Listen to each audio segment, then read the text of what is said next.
Hey everybody, Travis Pfeiffer here, bringing you another Deck Tech Talk. This time we're going to be talking about Warriors of Darkness. Warriors of Darkness originally came out in Opus 8, and it's carried by 4 Warriors of Darkness. You have Noct, Glaive, Alba, and Diana, and we got some new versions of these cards in this Opus, and so I kind of wanted to show you my updated take on this. Originally, kind of my favorite combination of that was Warriors of Darkness combined with Scions of the Seventh Dawn, because the problem is there's only 4 of them right now. So unless you're going to have to throw something else in. They can't just basically carry on their own. But I noticed that their category is technically FFL, and Glaive and Diana have text that references FFL, so I kind of wanted to make stuff around them. So I've tried out a couple of them, and here we're going with the new Noct. I was personally a big fan of the old Legend Noct from Opus 8, but he didn't get a whole lot of love, which I do understand. This new one's pretty good. So he has a whenever he's chosen effect. It's actually whenever any of your job Warriors of Darkness are chosen, you get to choose one in the break zone other than Noct, and you get to add it to your hand, which is really nice. And then when he's put from the field to the break zone, you can play a job Warrior of Darkness from your hand to the field. So it's really nice, and it also makes it really great against targeted removal. So like if they choose him for something, let's say they choose him with an Odin or an Alexander or something that's just going to outright break him, they'll choose him, you'll get to pull out the Warrior Darkness from the break zone, and then when he goes to the break zone, you can instantly play it from the field. So that's really nice because even if you don't have anything in hand, if he's going to die to that chosen removal, you'll get to pull something in hand and then use it. And he can play himself from the field, too. He can't pull back a version of himself, but he can play himself when he goes to the break zone. So he's kind of got some nice little interactions. But he was a really good boost to the archetype. He's just a little more consistent over the other Noct. And the fact that it's anytime a job Warrior Darkness gets chosen. And you notice it doesn't even technically say forward. So let's say you're running the new backup Diana. If that got chosen for backup destruction, he would still let you recurse them, so that's pretty neat. So helping him out, we've got 3 copies of Alba. I tried the new Alba, and she's good. I do like her. I think this one is still ultimately better in this deck.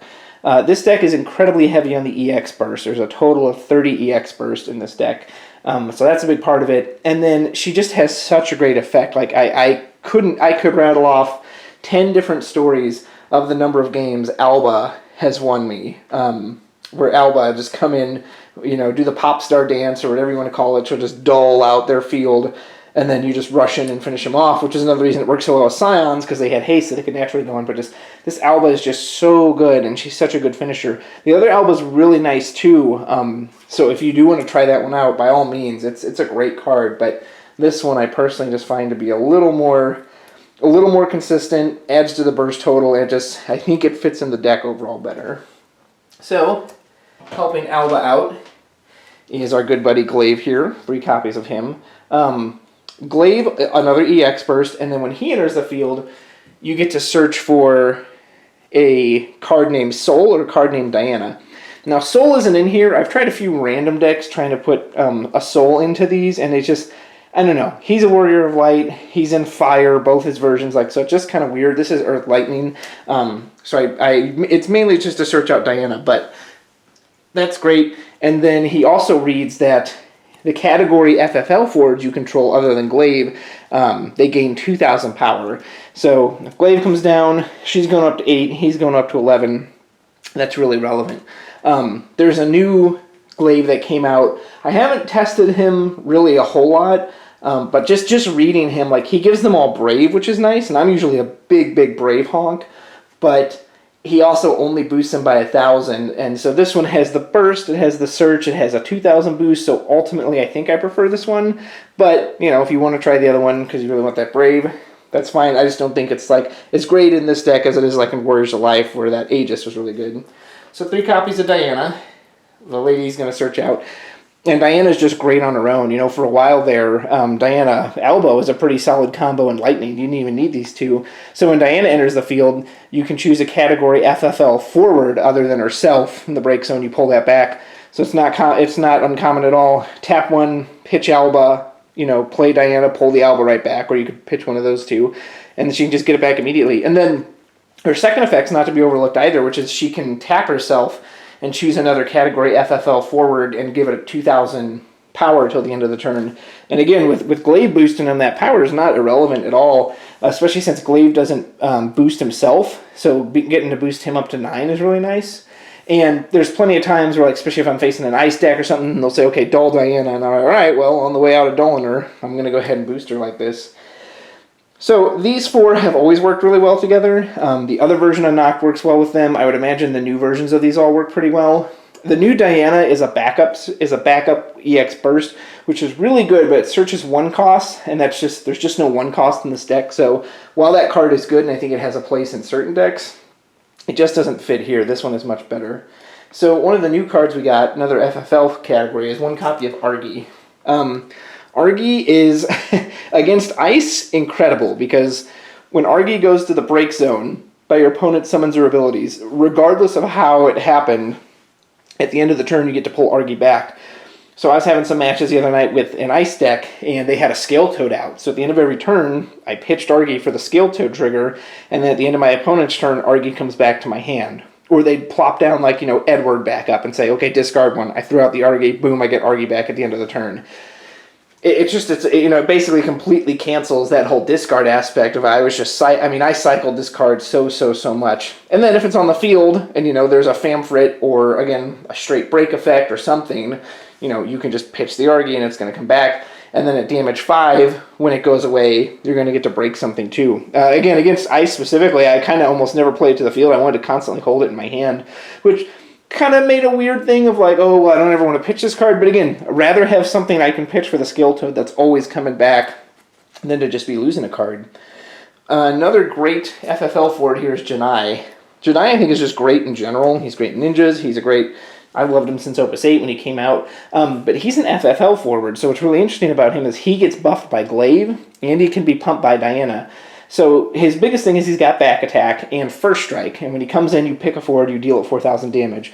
So usually you'll bring him in as a surprise blocker, and you can basically take out an 8k because he'll deal 4, then he's going to first strike another 4, so he'll deal a total of 8, and because it's first strike, he won't die. But with Glaive, he can bump up to a 10k, and with Diana, he can take out a 12k on a back attack, which is just crazy, crazy strong. Yeah, that's super powerful. And then when he's attacking, he's a 6k first strike, which is way more relevant. Because that's kind of my issue with this guy is that beyond the back attack, he doesn't do much. But with the power buff from him and potentially even her, he just becomes a lot more threatening. Our last FFL forward here is 1 copy of Rig. He's an Axe Burst. And then when he enters the field, you reveal top card of your deck. If it's a forward, you add it to your hand. I think there's 28 forwards in this deck, 28, 29. So it's got a pretty high chance. I don't think I've actually whiffed on it so far. I've been pretty successful that it always goes. And it's just another EX burst, which is really nice. So to help kind of round out, and again, he's an FFL character, so if he's on the field, Glaive's going to buff him, Diana can buff him, Diana can recover him from the break zone. That's a nice thing. Diana can recover any of these cards from the break zone, which is great. So, wouldn't be a great thing of Lightning without 3 copies of our girl Alua. I mean, if you don't know about Alua, find out about Alua. It's, probably one of the best, if not the best Lightning card in the game. I think unequivocally has the best special in the game. Shoal will just steal you matches or surprise reactivation or anything. Like, you can't go wrong with an Alua. She can win or lose a match deciding by herself, and then her bubble, and she's resistant. Yeah, Alua's Alua. She's great. 1 copy of the new Shadow Lord. I love this card. It's cheap. It's a big body. His action ability is great. Being able to tap a CP, give him Brave, and just to shut off EX Burst completely. We haven't had anything so far that's done that. We've had things like Wool that says, oh, well, I'll shut off EX Burst that choose, a la her, but like he shuts off things like Glaive, like Rig, stuff it doesn't choose, but he just completely stops it. It's great. Now, yes, he has the downside that when he enters the field, your opponent can play a backup of 2 cost or less, but honestly, I've used him well over 15 times at this point, and only once did my opponent get to play a backup, and it was a match where I played him like 3 turns in a row. They kept killing him, I kept bringing him back, so they were like, okay, I'm going to save this backup. Because the thing is, especially if you play him early, first of all, if you play him late, once they've got 5 backups, what are they going to do? They have no more room. But if you play him early, you can usually really tell because you can see how many cards they have left in hand, and like if turn 1, they put out a 3-cost backup, and search for a forward or whatever, that's the perfect time to play him, because if they had a 2 cost, they would have played it. They're not, they would have put down that 2 cost on curve body. So I found in testing, it's really easy to tell when your opponent is going to have it. Unless they're like, they know what deck you're playing, they know you're going to early Shadow Lord, and they're like doing some big brain play of waiting. I've gotten him down super safe. He's a great card. 3 copies of the new VV. Again, EX Burst, which this deck likes. He's lightning. He's cheap. He's reverse Cecil. He's a reverse version of the Dark Earth Cecil, or Earth Cecil from Opus 5. So they have to be active, which I found makes him a little less relevant on the burst. It's kind of weird. Like, sometimes I'm like, oh, I think Cecil's better. Sometimes I think VV's better. It's one of those things, I don't think there's ever going to be a right answer. It'll just depend on your situation. If you're facing a bunch of brave people, you want VV because they're all going to be active. If you're facing, not brave people, Cecil's better. So it's kind of weird, but he can still be great. And he's just really good removal. Like, he's not a bad thing they have a blocker up. 3 CP, boom, I'm just taking out that blocker based on damage. 2 copies of Gabranth. He is, again, another EX Burst. He's just a generically good card. He's going to search you out 5 cost or more. So in this deck, it's actually only 2 targets. It's Glaive and Noct. So far, I have not found that to be an issue. Like, I've not felt like, oh man, like, Gabranth he doesn't have enough targets to search. However, I do recognize that ratio might be a little low for some people, so you could absolutely cut this guy down to 1, or hell, you'd cut him completely if you think, you would just rather have another card there. But I like having 2 just because his special is pretty good. So he's just a generically good card. And then we have 2 copies of Ravis. Ravis is kind of a funny one because he goes great in a 15 deck, but like nothing about him is tied to 15, and him along with Alba, along with Lua, you have kind of all these surprise you're dead turns potential because of all these big rushes and dull effects. And so Ravis being able to potentially dull 2 people, he's always going to dull someone, which can be great on a burst. Unlike Alba can whiff on a burst because you have to have a Warrior Darkness on the field, but Ravis is always at least guaranteed to dull somebody. And then, again, if you are down on forwards compared to them, Ravis can be, I suddenly have dulled 2 people, and now people can go in. It's been really useful in practice. It's kind of a shame he doesn't say if you have less than or equal to, because a lot of times, like, I'll have 2 forwards, they'll have 3, and by playing Ravis, I make the board equal, so a second effect doesn't trigger, but that's okay. And finally, we have 1 copy of Kadaj, EX Burst, arguably the best forward in the game, easily the best dart card. He's insanely sticky. The earlier you get him down, the better, because he's just going to bounce and bounce and bounce, protect himself every turn. Again, he's another form of dull, so it's really hard to keep blockers up against this deck.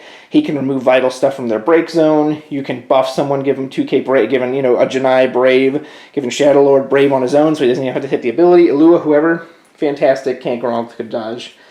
As far as summons, we have 6 summons total, 3 copies of Kusith. Another one of your EX bursts, and it helps with the recursion, lets you get back anything you want in the deck. It's just a solid, great card.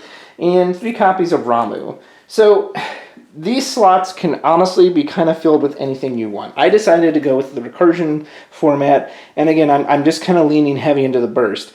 There's the new Ramu that hits active targets, but again, kind of like Vivi, that can be tricky because if they only have 1 attacker, and he swings in and hits you for damage, that Ramu can't hit him because he's not active anymore. This Ramu isn't great to cast because he only hits for 7 instead of 8, but one nice thing is he does make a great combat trick because he reduces power instead of doing damage. So again, you can block with the Janai, and he can only be 4k. You shrink him by 7, and now Janai can win in combat and totally stay alive. So that power reduction can be really nice, especially combined with like an Alua special. You can like make an Arden go to the break zone that way, or if you got a really troublesome forward, you can do that. But you could easily slot in Odin here for the burst, Exodus if you're not worried about the burst as much, and that way you can kind of hit him with whatever you want, but, that's just my personal choice. For backups, we have 3 copies of Class 10th Moogle. Any Moogle that taps for CP of another color like this is just always great. It's 2 CP. This is the backup you absolutely want to see turn 1. That way you're just color fixed for the match, and it's cheap, and it's something you can put down early. 1 copy of Red Mage. He's just a cheap lightning backup. I wanted more 2 costs that I could get down. And then he has the effect, he can give something haste. I honestly don't use that a whole lot, but it's always that threat. If it's in your backup line, it's something your opponent always has to consider is that, oh man, can they do a surprise haste this turn? 3 copies of Seymour. He's in here for the EX burst if he hits into burst early, or if you, let's say your opponent puts down one forward early, and then you get to play Seymour on your next turn, you can go and stack the top of your deck with one of these summons. You can put Ramu on top, say, hey, you can attack enemy, but you're going to die, you'll lose a forward. Or Kusith, I'm just going to get something back. Lance of Atrophy is just, that's a moonshot right there. I would only use that if you really had no other choice. But he's just nice because he's another burst. 2 copies of Momodi. I love this card. I think it's so underrated. Once per turn, you can give any forward you want Brave for free. It costs you nothing.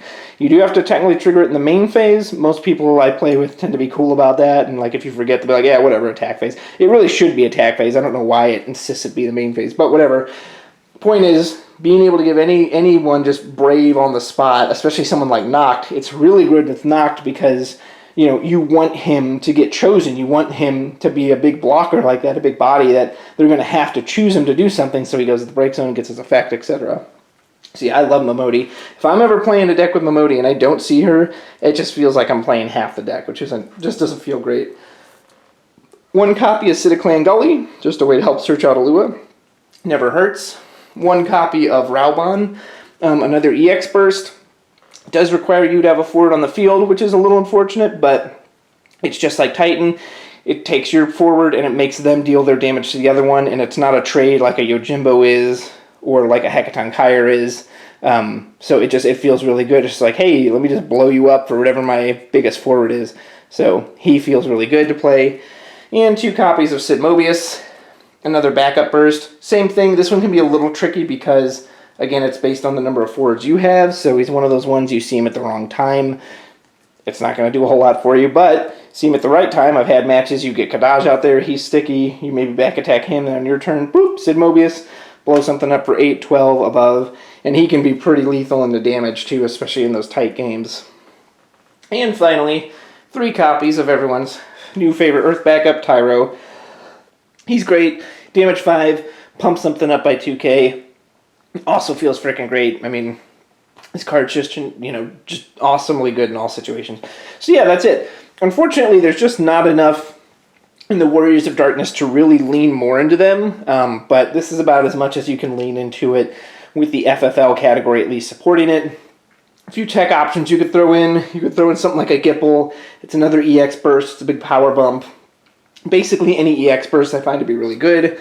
Or, again, you can combine them. Just take the 4 Warriors of Darkness, combine them with Scions of the 7th Dawn, combine them with any generically good Earth Lightning cards, Regis, Gilgamesh, 15 characters, King's Glaive, whatever.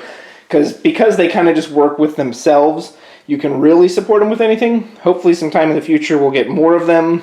We'll just get more in this archetype that we can spread it out and really lean into it way more. But anyway, that's my version of the deck. Hope you enjoy it. It's fun to use. It's fun to have so many bursts and to see which ones you're going to hit.